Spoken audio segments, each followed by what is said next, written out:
잠이 보약이란 말처럼 잠을 잘 자는 건 우리 건강에 참 중요하죠. 나이 들수록 걸리기 쉽다는 치매도 50대부터의 수면 습관이 큰 영향을 주는 걸로 나타났습니다. 여러분의 주위에도 한 명쯤 어떻게 저렇게 바쁘게 살아도 안 지치는 거지? 생각이 드는 사람이 있으실 겁니다. 회사 일부터 시작해서 퇴근 후 운동, 자기 개발을 위한 공부까지 해내는 사람들처럼 말이죠. 이렇게 에너지가 넘치는 사람과 퇴근 후 아무것도 하지 못하고 방전이 되는 사람, 이 두 사람에게는 어떤 차이가 있을까요? 그것은 바로 수면입니다.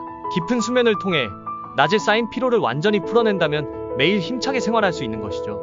운동에도 충분한 휴식이 필요한 것처럼 여러분의 일상생활에도 재충전의 시간은 꼭 필요합니다.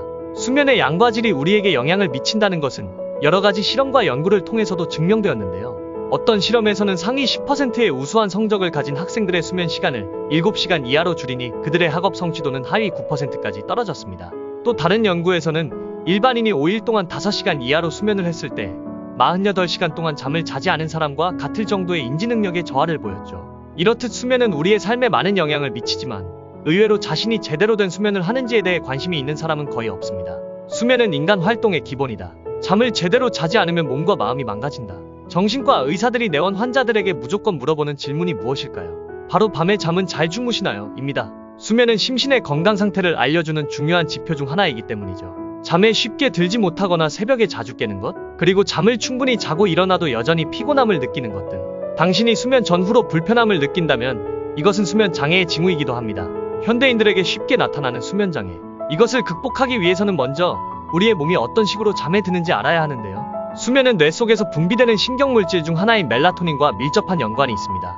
멜라토닌의 분비는 우리 신체의 맥박과 체온 그리고 혈압을 떨어뜨려 잠을 유도합니다. 즉, 멜라토닌이 분비될수록 우리의 몸은 휴식 상태로 전환되는 것이죠. 그런데 우리 신체의 회복을 위해 분비되는 멜라토닌이 빛과 밀접한 연관성이 있다는 사실을 알고 계신가요? 멜라토닌의 분비량은 망막이 받아들이는 빛의 양과 반비례합니다. 망막으로 들어오는 빛의 양이 증가하면 멜라토닌의 분비량이 줄어들고 망막으로 들어오는 빛의 양이 줄어들면 멜라토닌의 분비량이 늘어나는 것이죠.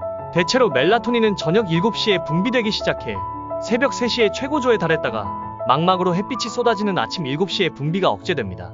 우리가 밤이 되면 잠이 오고 아침이 되면 잠에서 깨는 이유이기도 하죠. 멜라토닌은 주간보다 야간에 약 5배나 많이 생성되며 새벽 2, 3시쯤 생성량이 최고조에 이른다. 이렇듯 멜라토닌은 우리의 수면에 많은 영향을 끼치는데요. 이 말인즉슨 멜라토닌의 분비가 원활히 이루어지지 못할 경우 수면 장애를 초래할 수 있다는 말과 같습니다.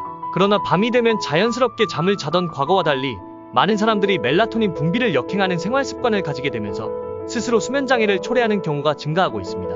수면 촉진 물질이자 우리 몸의 피로 회복을 위한 강력한 세포 복구 물질, 멜라토닌. 원활한 멜라토닌 분비를 위해 우리가 당장 고쳐야 할 3가지 습관이 있습니다.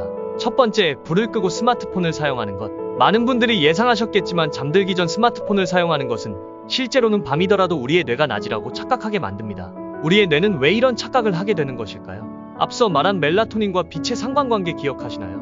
스마트폰에서 발생되는 블루라이트는 뇌 속의 멜라토닌 분비를 급격하게 저하시킵니다. 오히려 뇌가 지금은 잘 시간이 아니야라고 착각을 하게 되는 것이죠. 당장 이 습관을 고치기는 힘들겠지만 자기 전 30분 정도는 스마트폰을 멀리하는 것이 멜라토닌 분비에 확실한 도움이 됩니다.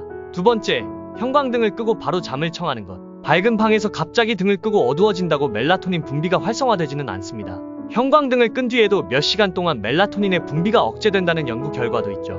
하지만 일반적인 방의 밝기에서 수면등과 같이 밝기를 줄인 상태로 약 1시간을 보내면 멜라토닌 분비가 증가하게 됩니다.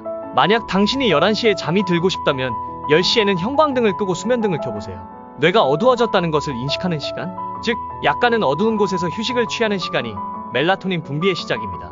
세 번째, 수면용 조명을 켜놓고 잠에 드는 것. 종종 너무 어두운 것이 싫어 수면등을 켜놓고 잠에 드는 사람이 있습니다. 하지만 이것은 과학적으로 좋은 방법이 아닙니다. 적은 양의 빛이라도 잠을 자는 동안 망막에 자극을 주게 되면 멜라토닌의 분비에 방해가 되기 때문이죠. 멜라토닌의 분비를 위한 수면등을 사용할 경우 잠들기 직전에 끄는 것이 가장 좋습니다.